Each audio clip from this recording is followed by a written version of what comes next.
To Money, Marriage, and Media. My name is Mike, your host. Today we are back looking at basically Black Jesus.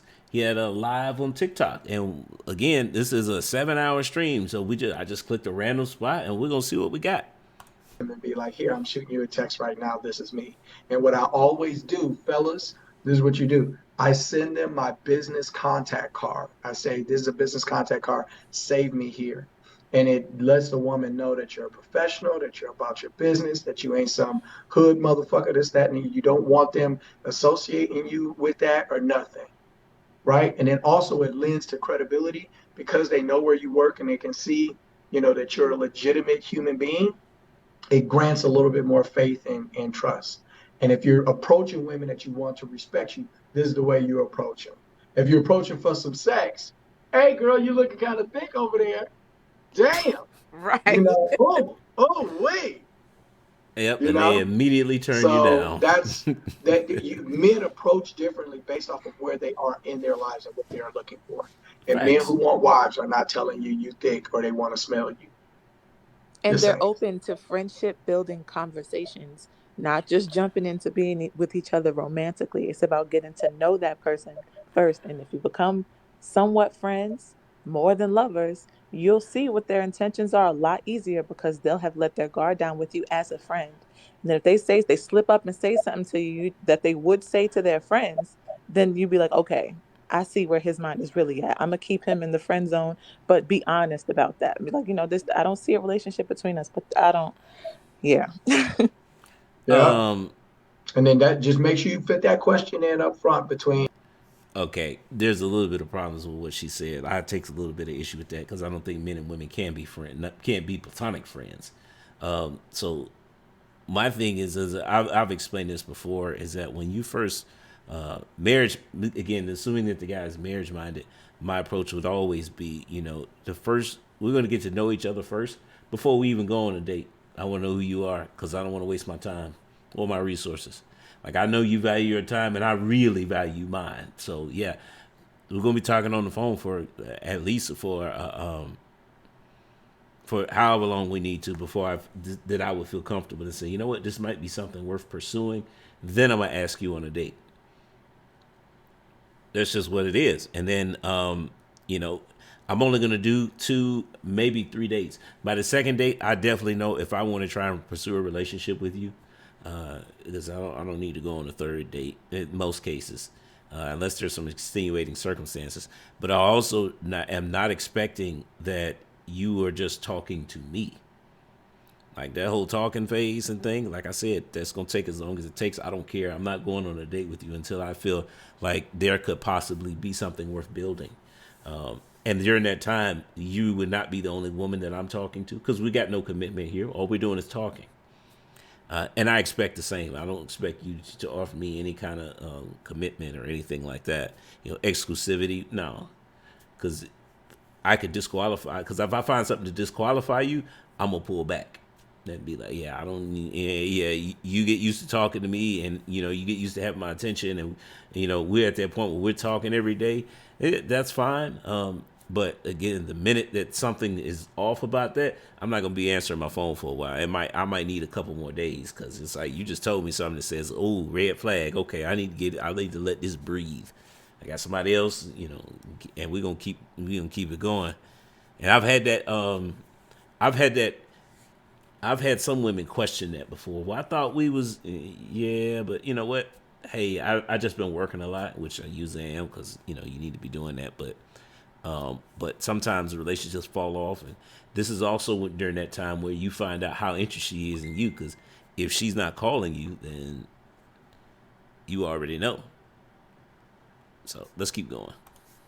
When you meet them and wherever it's appropriate in the end of the first date, so you don't sit up and burn through this man's time and money, because men are creatures of, like, we are transactional creatures because we're very logical. So we're saying, hey, we're spending time and money on you. We planned this date, so if you're doing this with me, then this is an agreement towards sex. Eventually you're allowing me to do all of this because you are gonna reward me with intimacy, right?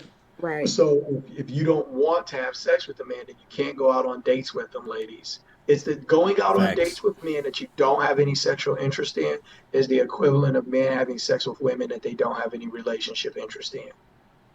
Okay, so you're having sex with this girl. You know she likes you. You know she wants to be with you. You know she wants a relationship with you. You don't want nothing from her. The punani feel good. You like the way she take it to the bottom and slurp it to the top. And so you got her in your room doing doing a horizontal mambo. Okay, and that guy is using that girl, and that's not what men who have character and integrity should do. You should deal with a woman who says body count doesn't matter because that girl is just out there having sex. So she just wants to have sex. Find a girl that just wants to have sex to have your sex with. Don't have sex with girls that want a long term, meaningful relationship with you. Do not use women for sex. It's a low integrity move, it's a no character move. Okay?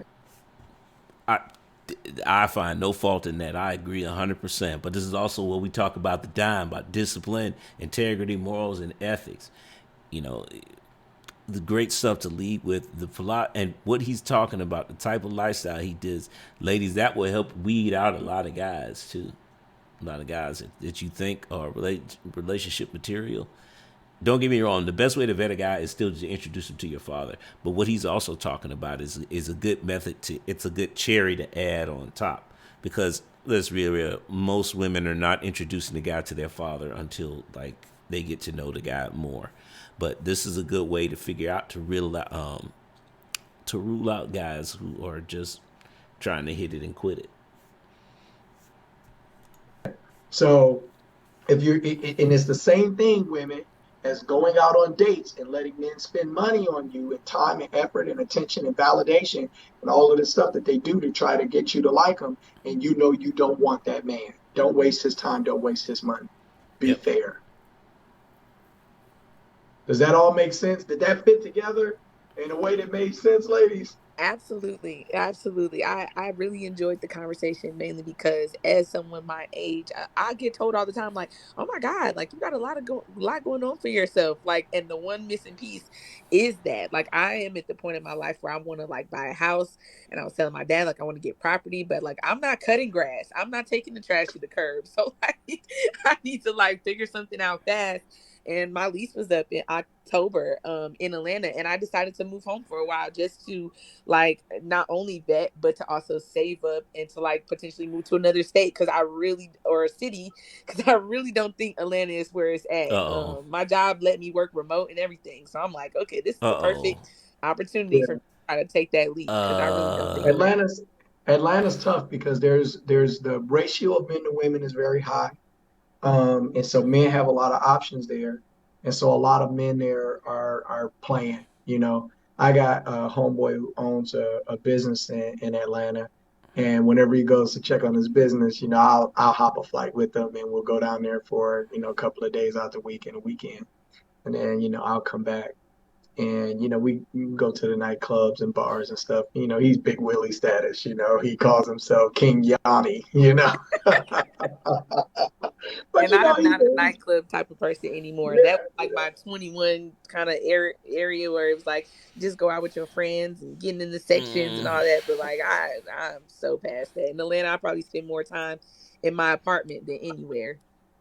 yeah. Atlanta's a really tough dating market, and a lot of the women have a very modern mindset. They have a very modern mindset, and the men know. Atlanta's not a tough dating market. No, it's not. It's a tough dating market when you don't want to give up any leverage in trying to find a husband. That's what it is. When your standards are ultra high, but that's gonna be anywhere though. I look at Atlanta as a dating market is not any. It's no different than anywhere else. If you're gonna have to take. Women say it's tough because there is a ratio of the men to women ratio is really lopsided. That's why women say it's tough. But the reality is that most women, it's only tough if you don't want to outwork the competition. It's, believe it or not, it's actually not that hard. Because, like I said, fit, feminine, friendly, cooperative, submissive, childless. Average man will take 3 to 4 out of the 6. Well, the problem is that most women don't want to work on themselves. They don't want to, they don't want to take the effort to find a guy who's willing to meet, or they don't want to improve their standards so that they live up to the guy that they're trying to get, and they don't want to do the work to find the guy who is looking for a woman who has her best attributes. If that's the case, then yeah, it's going to be tough. It's going to be really hard. It's going to be a damn near impossible. But guys, I think let's see where he's going with this. So when I was single and I was going to Atlanta, I'd always be hooking up with some fresh face thing, having a good time. But I knew what it was, and she knew what it was because it's Atlanta, And so trying to find, a meaningful long-term relationship in Atlanta, where the expectation is that we're going to have some fun together, and that's it, And then you got to be careful in Atlanta because, I mean, they got the highest, AIDS population, in the country. Oh yeah. Atlanta. I've never even found anyone, and I've been here for about 2 years. See, what's also missing from this is that, again, Atlanta's not that much different from any other place. Where you meet each other matters. Because he's prefacing it by saying that, we're going to the bars and clubs. Okay, but that's not a place that most men go to meet their wives. So again, where are you meeting someone at? You know what I'm saying? Are you meeting at the line in Publix? Are you it's literally, there are a bunch of places to meet people. But if all you're going to is bars and clubs, nobody's looking for marriage out there. They're not. I have yet to even find anyone like that I genuinely like in Atlanta. I've been I don't want to say lonely or a loner, but even just I've gone on dates, the conversation, and it's just I don't want to say I ghosted them, but after one date, I'm like, yeah, that's not it. And some of them say they're looking for marriage, but then they have these weird values where they'll say things well, I want a baby, and it's are you kidding me? Yeah, they want to be poly. You're talking about having kids. Hey, if you're a guy and you got your shit together, it's the land of milk and honey. I know I got a homeboy, check this out. I got a homeboy where he got sick of me and King Yanni bragging about the good time we had in Atlanta and talking about how many available single women they are and how fine they are. And so I was like, yo, man, I'm telling you. So he's like, bro, let me tell you something. I'm going to go down there. I'm going to find me a wifey. I'm going to pull her off the market, blah, blah, blah. If it's like that, then I know I can find me a wifey, blah, blah, blah. And this is a dude that wanted to settle down. And he went to Atlanta, and he had so many options that he's still down there playing. He's been down there 3 years, and he's still. And it's not because he can't find a woman. It's because he just see man, let me tell you. And he sent me a picture and he sent me girls on Instagram.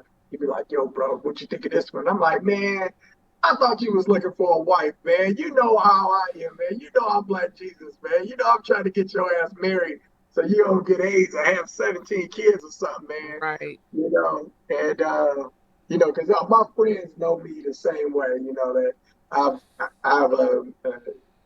set of rules that I try to live my life by. And I do a pretty decent job sticking to them, So look, guys, what are we learning here in summary? Well, my summary is going to be different from what his is because, again, I live here. They don't. Or she does or she doesn't anymore. But the point is that it's not that much different from any other major city you go to. So, yeah, if all you're doing is hanging out in the nightlife, the chances of you finding a spouse there, that's slim to none.